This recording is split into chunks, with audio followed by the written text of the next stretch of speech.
Hello and welcome to मर्स English journey.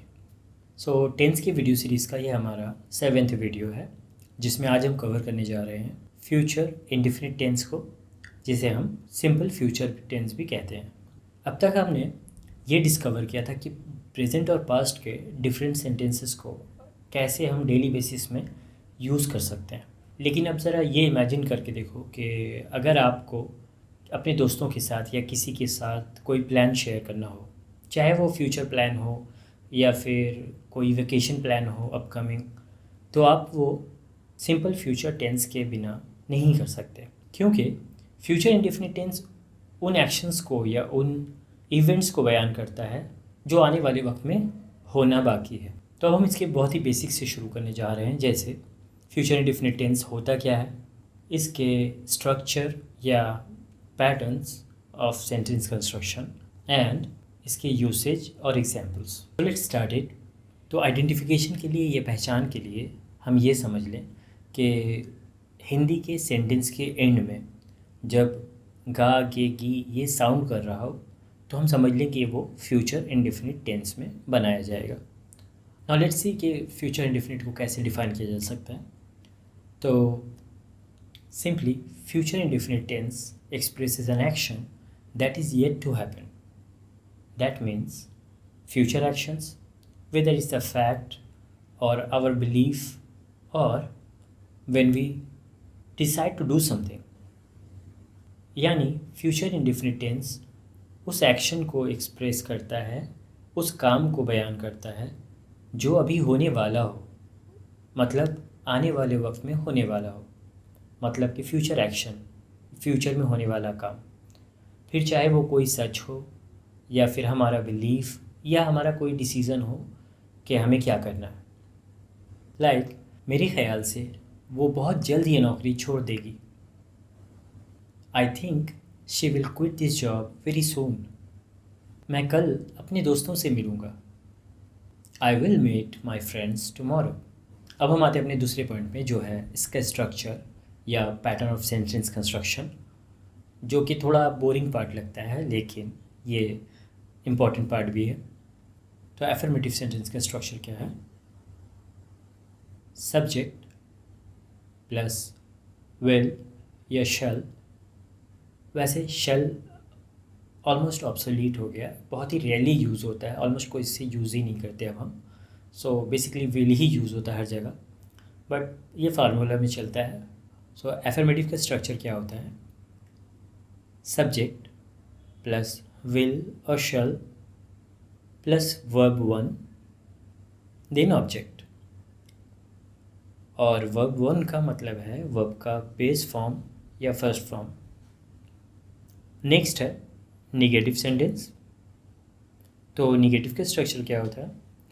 Subject plus will और shall plus not plus verb one plus object. Next आता है question या interrogative. सो इसका structure होता है विल और shall plus subject plus verb one plus object then question mark. Of course question mark बहुत important है। नेक्स्ट आता है निगेटिव इंट्रोगेटिव और निगेटिव क्वेश्चन। सो इसका स्ट्रक्चर क्या होता है? विल और shall then subject plus not then verb one plus object then question mark. One more thing जो हमें नोट करना चाहिए वो है पॉजिटिव और निगेटिव सेंटेंसेस में इसका कॉन्ट्रैक्शन बहुत इंपॉर्टेंट है, क्योंकि ज़्यादातर वो स्पोकन में इस्तेमाल होता है। जैसे आई विल बन जाता है आई, यू विल बन जाता है यूल, ही विल बन जाता है हील, शी विल बन जाता है शील,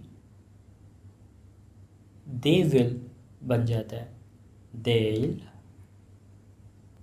वी विल बन जाता है व्हील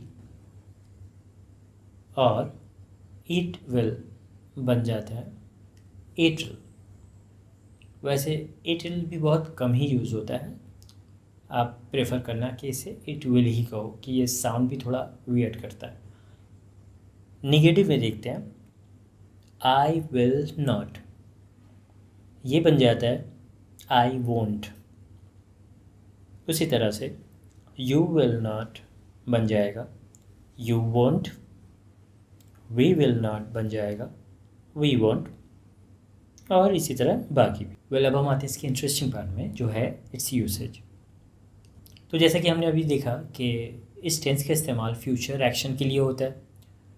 तो यहाँ पे एक बात और नोट करने वाली ये है कि फ्यूचर एक्शन को एक्सप्रेस करने का और भी कई तरीका होता है इस टेंस के अलावा भी, जैसे प्रेजेंट इंडेफिनिट या सिंपल प्रेजेंट टेंस के ज़रिए, प्रेजेंट कंटिन्यूअस टेंस के ज़रिए, गोइंग टू फॉर्म के ज़रिए, एट्सेट्रा। लेट्स सी कि ये कैसे होता है। सिंपल प्रेजेंट या प्रेजेंट इंडेफिनिट टेंस का इस्तेमाल फ्यूचर एक्शंस में तब होता है जब किसी ऑफिशियल प्रोग्राम्स या टाइम टेबल्स की बात की जा रही हो। जैसे 3 जनवरी से इंटरव्यूज़ शुरू होगा, द इंटरव्यूज़ बिगिन ऑन 3 जनवरी। या फिर यहाँ से अगली ट्रेन कब जाएगी, when does the next train leave from here. अब हम देखते हैं प्रेजेंट कंटिन्यूअस टेंस का इस्तेमाल फ्यूचर एक्शंस में कब होता है। Well, present continuous tense is used for the future action when we talk about something that we have planned to do in the future. यानी प्रेजेंट कंटिन्यूअस टेंस का इस्तेमाल future action में तब होता है जब हम कोई बात कर रहे हों उस बारे में जो हमने डिसाइड किया कि हम फ्यूचर में करेंगे।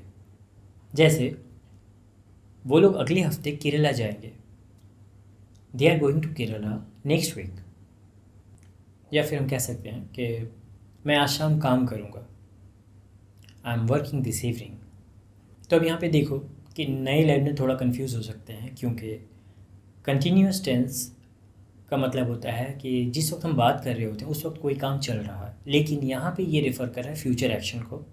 इंग्लिश में हम कई बार कुछ लर्न करते हैं फॉलो करने के लिए, और उसके बाद हमें ये लर्न करना होता है कि उसे कहाँ फॉलो नहीं करना है। तो ये थोड़ा कन्फ्यूजिंग भी है और इंटरेस्टिंग भी। अब हम देखते हैं कि गोइंग टू फॉर्म ये फ्यूचर एक्शन को कैसे एक्सप्रेस करता है।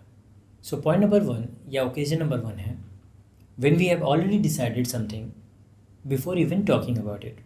यानी कुछ भी बताने से पहले ही, जब हमने पहले से कोई चीज़ डिसाइड कर लिया हो। जैसे कोई आपसे सवाल कर सकता है कि आप इन छुट्टियों में क्या करोगे, what will you do in this vacation.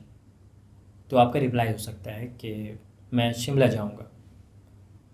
तो आप यहाँ पे कह सकते हैं I am going to visit Shimla, जिसका मतलब होता है आई विल विज़िट शिमला, लेकिन हम इसे I am going to visit Shimla भी कह सकते हैं। दूसरा ओकेजन क्या है, when something appears certain on the basis of present scenario. यानी प्रेजेंट सिनेरियो के हिसाब से जब आपको कोई चीज़ सर्टेन लगे, कंफर्म लगे फ्यूचर में कि हाँ हो ये होने वाला है, तो ऐसी सिचुएशन में गोइंग टू का इस्तेमाल कर सकते हैं। जैसे वो कभी पढ़ाई नहीं करता है, वो इस साल फेल हो जाएगा। तो आप उसे बद्दुआ तो नहीं दे रहे हो, आप देख रहे हो कि वो पढ़ाई नहीं कर रहा, इसलिए आपको ये कंफर्म लग रहा है कि हाँ वो इस साल फेल होने वाला है। तो ऐसी सिचुएशन में गोइंग टू का इस्तेमाल कर सकते हैं। जैसे he never studies, he is going to fail this year. और पॉइंट नंबर 3 है when something is on the point of happening. यानी कोई चीज़ जब होने के करीब हो या होने ही वाली हो, ऐसी सिचुएशन में गोइंग टू का इस्तेमाल कर सकते हैं। जैसे हमें जल्दी करनी चाहिए, ट्रेन चली जाएगी, we must hurry, the train is going to leave. Well, I know कि नए लर्नर्स को ये रूल्स और एक्सेप्शंस थोड़ा ज़्यादा कंफ्यूजिंग लग सकता है, लेकिन आई अश्योर यू कि आप इसे मल्टीपल प्रैक्टिस के ज़रिए बहुत ईजीली कवर कर सकते हैं। So that's it for today. I hope you find this video useful. Let's meet in the next video.